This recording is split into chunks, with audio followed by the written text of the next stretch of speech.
A very good evening to one and all present here. I am Dr. Meghna Panda and I'll be performing a very short poem here that I have myself written. But before that, I would start with a brief gist about this poem so that you can relate to this poem. And my gist could be longer than the poem itself, so please bear with me. तो हमारी ज़िंदगी में ना कुछ रिश्ते होते हैं बहुत ख़ास होते हैं, इतने ख़ास कि उन्हें वक्त की ज़रूरत ही नहीं होती है पनपने के लिए। कुछ 3 महीने के रिश्ते भी आपके 4 साल के रिश्ते पर हावी पड़ जाते हैं और इन्हें ना बयां करना बहुत मुश्किल होता है। और मुद्दा ये नहीं है कि इन्हें हम बयां कर सकते हैं या नहीं कर सकते, क्योंकि शायद ये कहानियाँ, ये किस्से, ये रिश्ते बयां करने के लिए लिखे ही नहीं गए होते। As in, my father has served in Indian Army for about 30 years, and being someone who was brought up by Army, बाहर से ना लाइफ बहुत एक्साइटिंग लगती है कि हर 2 साल में नया शहर, नए लोग, नया कल्चर, नया ट्रेडिशंस, नया लैंग्वेज। पर सच तो ये है कि उस आने वाले नए शहर को अपनाने के लिए पीछे छूटे हुए शहर से को दिल से उतारना पड़ता है। और ये जो बोझ है ना, ये वही जान सकता है जो इस चीज़ से गुज़रता है। वो पुराने दोस्त, पुराने रिश्ते, पुराने किस्से, पुराने कहानियाँ, ये सब बस छूटते जाते हैं और ये अधूरे रह जाते हैं। और इस बोझ का ना, चाहे ही ये कितना ही भारी हो, चाहे तुम्हारे ऊपर कितना ही हावी हो, at the end of the day you have to accept कि ये कहानियाँ शायद शुरू से लिखी ही अधूरी गई थी। अभी बट हमारी जनरेशन ने ना, हमने इस क्लोजर वाले टर्म को बहुत हैवी बना दिया है, क्योंकि हमें ऐसा लगता है कि शायद हमें क्लोजर मिल जाएगा तो we will get our peace of mind. But सच बताओ तो ना, मुझे ऐसा लगता है कि closure is just a myth and nothing. क्योंकि आप खुद ही सोचो, ये मेरी किताब है, मेरी कहानियाँ हैं, मेरे किस्से हैं। इसमें बाय चांस किसी एक किस्से में अगर फुल स्टॉप नहीं लग पाया, तो कोई और किरदार आके मेरी उस कहानी में फुल स्टॉप लगाने में मदद कैसे कर सकता है।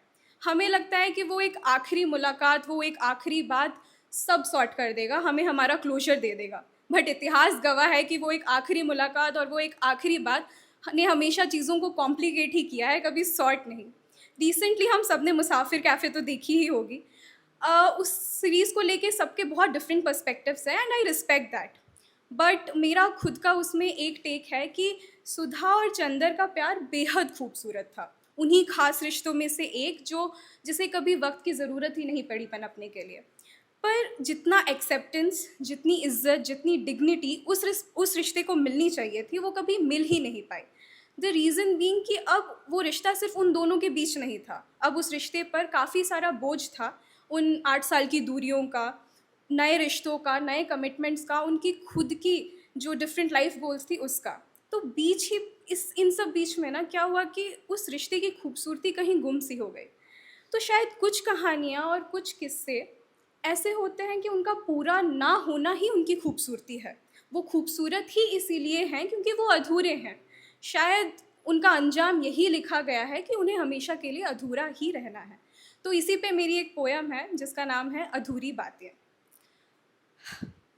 तो कुछ बातें हैं जो अधूरी हैं, आज उन्हें अधूरा ही रह जाने दो। कुछ लफ्ज़ों को होठों पर ही बस जाने दो, कुछ एहसासों को दिल में ही आशियाँ बना लेने दो, कुछ अश्कों को पलकों पर ही सूख जाने दो। कुछ बातें हैं जो अधूरी हैं, आज उन्हें अधूरा ही रह जाने दो। इन बातों के मुकाम भी अधूरे हैं और इन्हें मुकम्मल करने की ज़िद भी अधूरी। इन्हें बस इनकी खामोशियों में ही पूरा हो जाने दो। कुछ बातें हैं जो अधूरी हैं, आज उन्हें अधूरा ही रह जाने दो। इन बातों को ना तो कोई अल्फाज बयां कर सकते हैं और ना ही कोई लफ्ज़। इन्हें बस उन अश्कों की धारा धारा में मोती सा पिरो के बहने दो। कुछ बातों को यूं ही अधूरा रहने दो। सजदा किया था जिस आंगन में कभी, आज उसे भी कुछ अल्फाज बदनामी के कहने दो। मोहब्बत की है बेशुमार जिनसे, आज उन्हें भी कुछ घूंट नफ़रत के पी लेने दो। सवाल है कई पर जवाब में सिर्फ सन्नाटा।